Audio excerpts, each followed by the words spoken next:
Hey everybody, it's Safi and Marco Dish Out on Movies, the only movie review show on YouTube to review movies in terms of food. It's just Marco here once again, and I am here today to review The Old Man Season 2, Episode 5. And it's funny because I was not looking forward to this episode after last week's huge letdown episode. I was like, ew, this season is not really turning out very well because, I mean, it's kind of disjointed. I mean, you have the first 3 episodes, they take place in the Middle East, and then you're pulled away from there, and you're just kind of like, okay, you're thrown for a loop because it just changed the whole season, in that one episode. And in fact, I was trying to watch something else before this. I wasn't even going to review this today. I was going to review VHS Beyond, which just came out yesterday. But for some reason, I was not able to watch that movie. But then I watched this episode of The Old Man, and I didn't have any problem at all. And that's just more evidence of like supernatural weird happenings because I watched them on the same website, so the fact that like one worked and the other didn't at all is like really telling in a funny, weird way. So this episode starts off with the only in-person footage we see of Emily in the whole episode. Spider Freckles delivers a classic old man monologue, like a eulogy for her father. Or I guess, no, I have to call her Parawana. I'm not calling her that, I'm calling her Spider Freckle. Agent Spider Freckle. She is still role-playing as a Middle Eastern woman. She is still in the game, trying to, I don't know, get some good recipes and shit.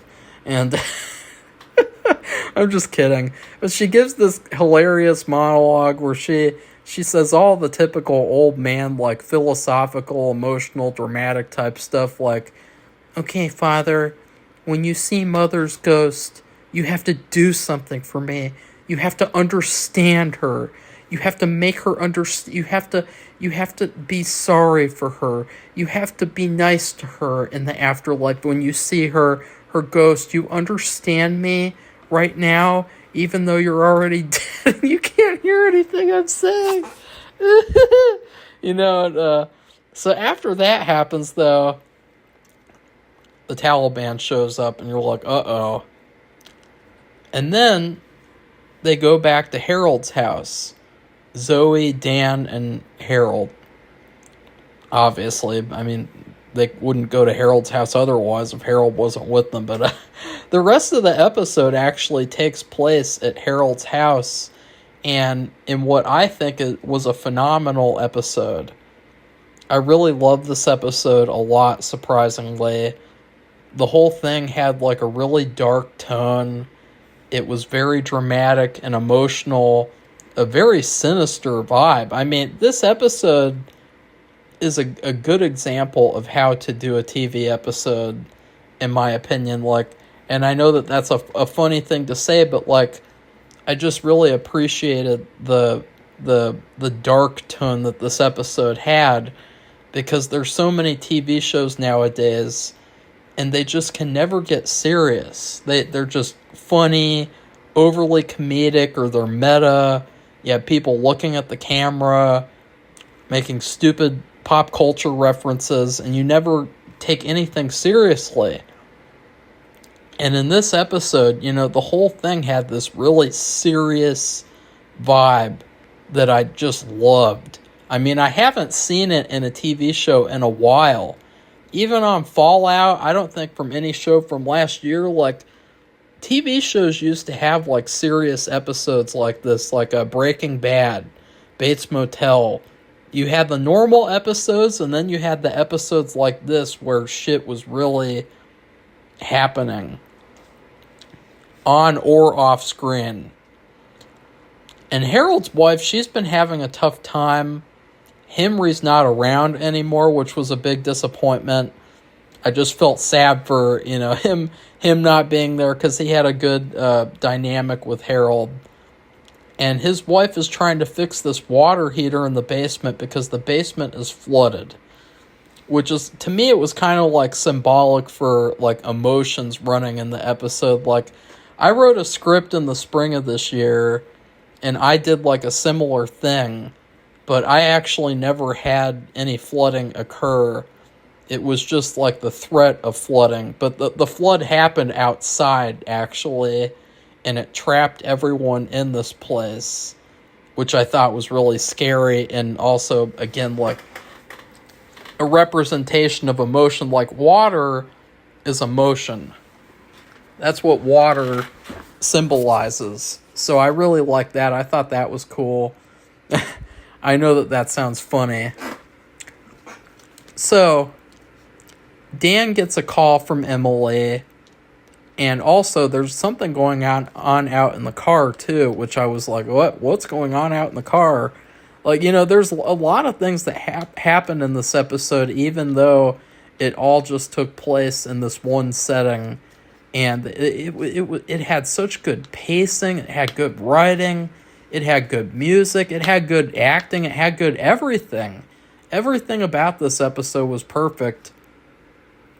So Emily, aka Spider Freckles, she basically says goodbye, and then she gets quote-unquote killed. I don't believe that she got killed. It's TV show type of thing. Like, it's a thing where, like, you can tell that, like, okay, there's a possibility she got away. And because she's a main character, there's a higher probability than if she was, like, some random side character, like Zoe, for instance. We'll talk about Zoe later on. I mean, I'm surprised that I never came up with a good, like, nickname for Zoe, because I'm always coming up with weird, funny nicknames for characters. But it was a very distressing call, and I got to admit that I got emotional in this episode. Like, even though I wasn't the biggest fan of last season, I was emotionally attached to these characters in this episode. And also, this episode, they had, like, a dark, stormy night as, like, the setting. So there was, like, a thunderstorm going on outside at the same time. Like, really a lot of elements of this episode came together really well. And another thing is that you have these two father figures, Harold and Dan. And the way that they reacted to Emily's death, quote-unquote, was totally different, and that's one of the things I really liked. Dan immediately let all of his emotions out. He completely unraveled. He had a great emotional acting moment with Zoe.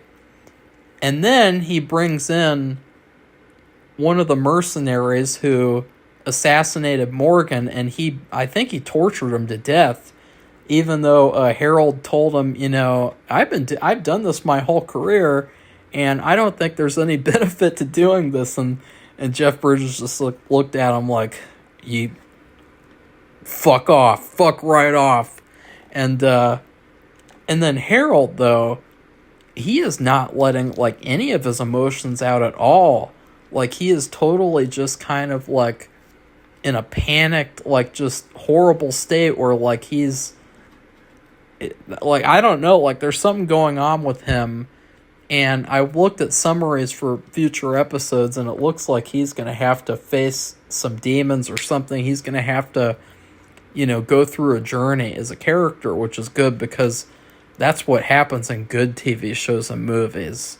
The characters go through journeys. They have character arcs, and another thing that I found really, really interesting was that there were not a lot of characters that were on screen besides the main ones. So as I said, like Emily, you only hear her voice on the call, and then Harold's son is in the episode, which I can't remember him at all. So I can't even remember if he was in the last season. But Harold talks to him for a little bit about what happened. And there was some really good quote that I don't think I wrote down. Because what I was doing while I was watching this episode was I was actually painting my movie poster. It's a new poster that I'm making, and this is what I did last year, actually, when I was watching The Old Man. I was working on my movie back then, too. It just goes to show how long I've been working on it, I mean, but they say, don't rush art. Art takes time, and it's gonna come together regardless of anything. Like, having to watch all these movies and TV shows, like, seriously, like, it is so stressful, all these movies and TV shows coming out now. It's like 1,000 things coming out. And so that's why I appreciate shows like The Old Man, where you only have one episode a week. Because then there's other shows, there's 2 episodes a week. And it's like, what the fuck is up with that? But anyways, it was kind of weird and cool and stylish how these certain characters weren't shown on screen. Like, I think the assassin who gets killed, I don't think he's shown on screen either. And to me, it almost felt like a pandemic type thing, because I think that they might have... Did they? No, they didn't. But it felt like a weird pandemic type of episode, in a way where, like, we want to limit the amount of actors that are around each other in person or something. I don't know, it was something about it, but I really liked it. I thought that it worked out in, like, a stylistic way. So then, Zoe is talking with Harold's wife while this guy is being tortured in the basement. And this is probably... Zoe is the worst part about the episode, because the way that she is as a character is just like... She's just there. She's almost like... she's just like going on a ride, basically. She's going on a roller coaster ride with these characters. She's like... I don't know what's going on. I think I'm in what's called the transitional period or something. and then Harold's wife is like, "Oh, honey, you're either..." And she doesn't talk like that, but okay, let me try again. "Oh, honey, you're either so far in that you don't know it, or you are completely out of the circle, and those guys are just too nice to tell you." And it's like, God, her character just gets shit on every single episode. Like last episode, Zoe was a damsel in distress, her first time back. She was almost like a Frankenstein's monster who would just do whatever Morgan Boat wanted her to do. And then in this episode... The wife is telling her she's just like some stupid outsider. So anyways, now, for the next couple episodes, Zoe and Dan are going to go meet with Hamzad's lawyer, which is going to be interesting. I think we did see her in the first season. I think I remember seeing her. And Harold is going to go off and do something else.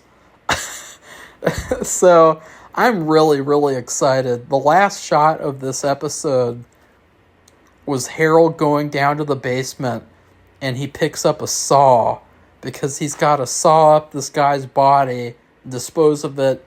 It was so perfect. I give this episode an A+. I love the vibe that it had. I loved all the stylistic choices it made. It was a very emotional episode.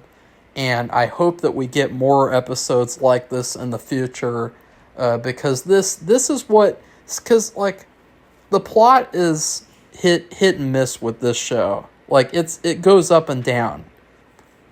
But the way that these scripts are executed, and the way that, like, this episode was, like, stylistically, like, it just shows that, like, a good execution can kind of make up for a mediocre script. Because I think if this story was just told really, really plainly this episode, it wouldn't have been that good. But since it was told so well, it's an A-plus episode. So there's yet another A-plus episode this season. Unbelievable.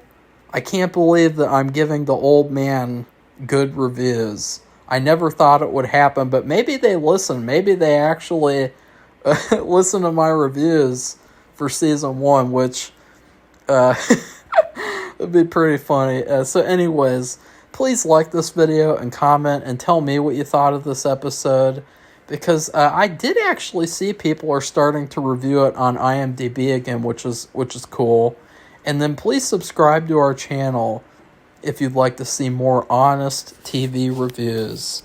Goodbye, everybody. See you soon for VHS Beyond or another horror movie. Bye.